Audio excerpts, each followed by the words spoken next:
Hello mga ka-planters! Good day! Ako nga pala ulit si Queen ng Plants and Beauties.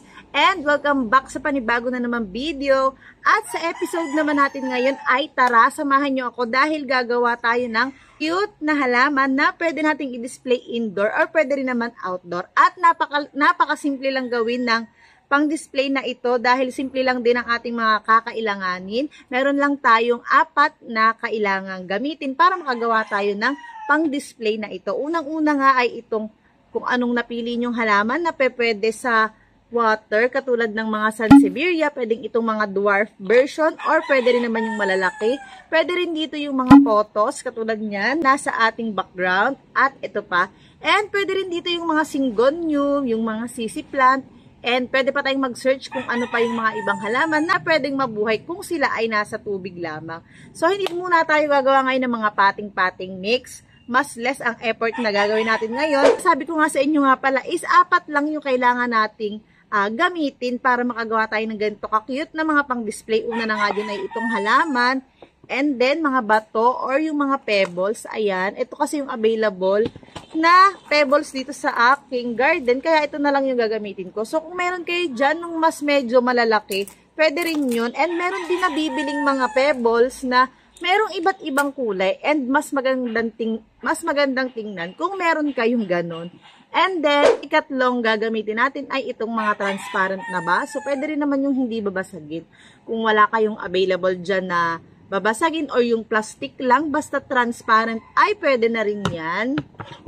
And then, syempre, tubig na na ilalagay natin sa kanilang baso or sa container.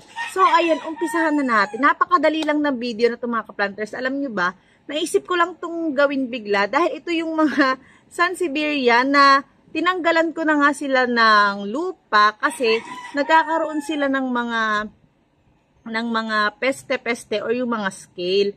And in-air dry ko tong mga to para nga mawala. At ayan, nawala na naman yung mga peste na kumapit sa kanila. Mahigit 1 week na itong naka-air dry. And nakalimutan ko na nga siya sa pagkaka-air dry. Ito nga ay talagang natanggal na rin yung ugat niya. Pero meron pa siyang konting ugat, guys. Ayan, pwede pa itong makasurvive. And talagang mabubuhay pa to. And ito naman yung isa, si Golden Hanai. And actually, 2 na sila. Kaya sayang naman. Ang nakapansin talaga nito is yung husband ko. Nakita niya na sobrang dehydrated na itong mga naka-air dry ko. At sa sobrang kabisihan nga, ay hindi ko pa sila naiilipat or nagagawa ng bagong potting mix. And naisip ko na kung ilalagay ko sila sa potting mix na naman, ay baka may possibility na magkaroon na naman ng peste. Lalo hindi ako sure kung talaga bang nasa id ko na. And para maiwasan natin yung ganun, mas maganda or binala ko na sana sa tubig ko na lang sila ilalagay kasi ganun yung ginagawa ko minsan para makapagpa-roots yung mga bago kong propagate na halaman o kaya naman pag tinatamad talaga akong gumawa ng potting mix ay pwede naman talaga siyang nakalagay lang sa tubig. And pag nilalagay ko nga sa tubig at bigla ko siyang nilipat sa lupa, mas mabilis talaga siyang nagkaka-baby. Subok ko na yun. Magandang idea at naisip ko na sana sa tubig ko na lang muna siya ilagay. And then nung ilalagay ko na, mas naisip ko na para naman mas mapaganda, edi mas lagyan natin siya ng mga designs or itong mga pan-display na pebbles. At ayan, without further chika, let's start. Siyempre, ang una nating gagawin ay lagyan muna natin sa ilalim. Pili na lang kayo kung gaano kalaking size ang gusto nyo. And mamaya nga pala mga ka-planters, itry din natin gumawa ng ganito na ang ilalagay naman natin ay photos kasi pwedeng-pwede at napakagandang tingnan din ng photos na nakalagay sa tubig. At ayan, ready to display na rin siya kaagad. At alam nyo ba, ang kagandahan pa sa ganyan, hindi sila mahirap alagaan. So, ang una nating gagawin ay ayan, kuha lang muna tayo ng mga pebbles. Nasa inyo na kung anong kulay ang gusto nyo. Ako kasi meron din ako dito nung kulay orange na bato. So, parang ang gusto kong gawin ay i-layer na lang muna natin yung mga pebbles. Ayan. And isukat natin kung okay na ba siya. And try naman natin lagyan ng iba pang kulay. Lagyan na natin siya ng konti munang tubig. Ito naman kasing mga Sansevieria na ilalagay natin sa water. Basta't nakalubog lang yung pinakang ugat niya sa tubig, ay ayan, makakasurvive na talaga itong mga Sansevieria.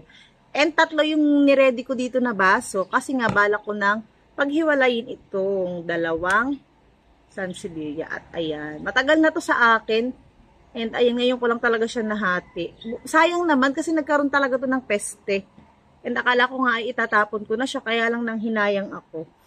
So ayan, mas mapapaganda pa siya ngayon. So ito munang unahin natin, and tanggalin ko na itong part na ito. Ayan. Bawasan na natin siya. Tansyahin nyo na lang mga ka-planters kung okay na ba siya sa inyo. And ayan, dagdagan pa natin siya ng konti nitong may kulay-kulay na pebbles ko. Kung anong available naman sa inyo ay okay na yan. At ang kagandahan pa nga sa paggagawa ng mga ganitong nasa tubig lang sila, mas nakakaiwas talaga sa mga peste and sa root rot.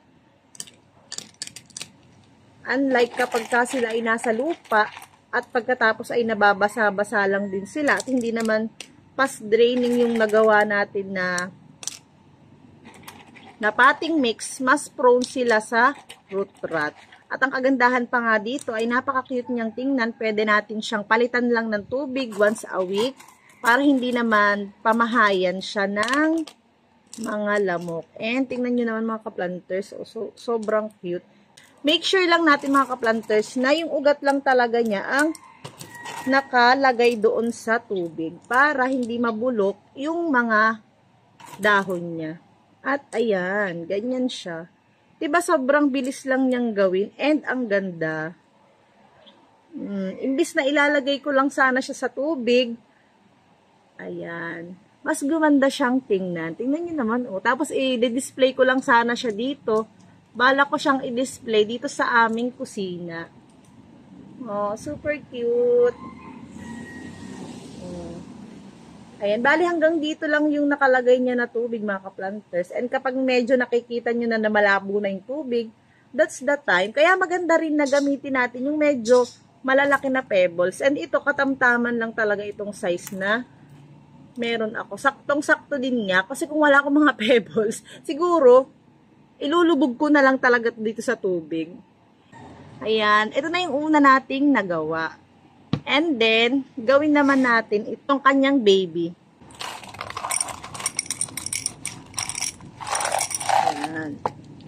Kalahati muna yung nilagay ko. And then, lalagyan ko na siya ng tubig. Huwag nyo munang kakapunuin ng tubig mga ka-planters para matansya natin. Kasi tataas pa yung tubig niyan kapag nilagyan na natin siya ng bato. Tataas pa yung tubig niyan kapag nilagyan natin siya ng bato.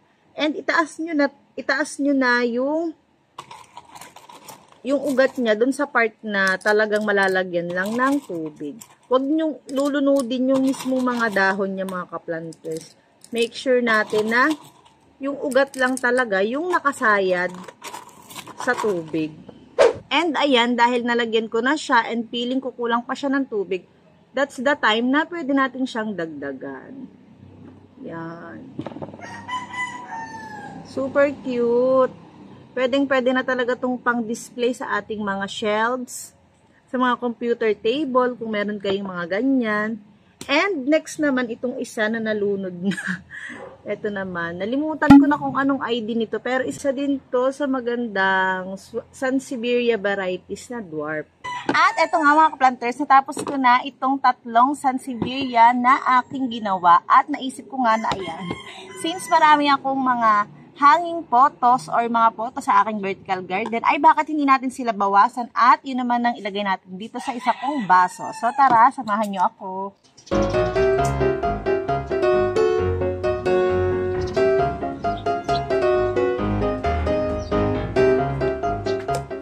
So eto na nga mga ka-planters, yung aking mga nakuhang photos. Meron ako ditong nakuhang Manjula. And then ito si Neon photos. And then, ito namang isa kong nakuha ay si Marble Queen. And ito naman yung ilalagay natin. Siyempre, babawasan muna natin ito ng dahon. Yung mga parting ilalim ay ating bawasan. Yung dahon lang ang ating tatanggalin at siyempre, itira natin yung pinakang takbay. Ayan. Alam nyo ba na ang mangyayari dito is para na rin natin siyang winater propagate. At kapag nagkaroon na ito ng mga bagong roots, ay pwede na rin natin siyang i-transfer sa lupa kung gusto natin. And yung mga pinagbawasan naman natin is very good din kasi mas maglalash at kakapal siya kapag siya ay tumubo na ulit yung mga bagong or yung mga pinagputulan ko. 'Di ba? Bali magkakaibang klase ng photos pala itong ating ginawa. Pero okay lang yan, mas magandang tingnan. So, ayun na nga mga ka-planters, natapos na nga natin gawin itong ating mga cute-cute na mga halaman na ayan, pwedeng-pwedeng ipang-display. At ayan, napaka-cute at nasa tubig lamang sila. And sabi ko nga sa inyo mga ka-planters, ayan, mas madali ang pag-aalaga dito dahil kailangan mo lang siyang palitan ng tubig. Once na makita mo na siya ay medyo lumalabo na or kaya nagkakaroon na ng dumi-dumi, lalo na kung malapit kayo sa may harapan ng bahay at syempre maalikabok, yun pwedeng-pwede niyo siyang palitan ng tubig. And sobrang nagandahan ako dito sa isa nating ginawa na iba't ibang klase or iba't ibang varieties ng photos. Meron ngang Marble Queen, may neon photos, ayan. Ito si neon. And meron ding Manjula. Ito si Manjula. Ang cute-cute nilang tingnan mga ka-planters. Nagandahan ako sa kinalabasan nito. And lalo na kapag kayan ay nakakasurvive na at nagkakaroon na ng mga roots, mas bibilis silang magdahon. And eto pa nga yung isa. Sayang nga at kulang na nga yung aking mga baso. Kasi ito yung mga nakatabi kong mga baso at ayan, pinagagamit ko na nga. And sobrang ganda talaga nitong ipang display kung meron kayong mga computer table dyan or yung meron kayong mga edge table or yung mga pang corner, pwedeng-pwede nyo siyang ilagay doon. And ako kasi balak ko siyang ilagay dito sa may aming kusina or dito sa may dirty kitchen. Kasi itong dirty kitchen namin dito sa labas, doon na rin kami kumakain. And sobrang nakitan ako, kaya ayun. Ang ganda nito kasi ang lush niyang tingnan, 'di ba? And kung gusto niyo ring i-try yung ganito mga pan-display, feel free to comment and kung na-try niyo na anong mga halaman ang ginamit niyo para makagawa kayo ng ganito ka-cute na mga pan-display. O, 'di ba? Pag nakita na naman 'to ng aking asawa, isasabihin na naman pahingi ako ng isa at i-display niya sa kanyang classroom. Super nakitan talaga ako dito mga ka-planters. And kung meron din kayong mga ganitong halaman at may mga bakante kayong mga baso dyan or yung mga jar, pwede nyo yang gawin. Super cute. And yun lang for today's video mga ka-planters. Sana ay nag-enjoy kayo. And kung hindi ka pa nakasubscribe and nakapalo sa aking channel, please don't forget to subscribe and pa-like and i-share mo na rin ang video na ito para mas lagi kang updated sa mga susunod ko pang video. Yun lang for today's video. Maraming salamat and goodbye!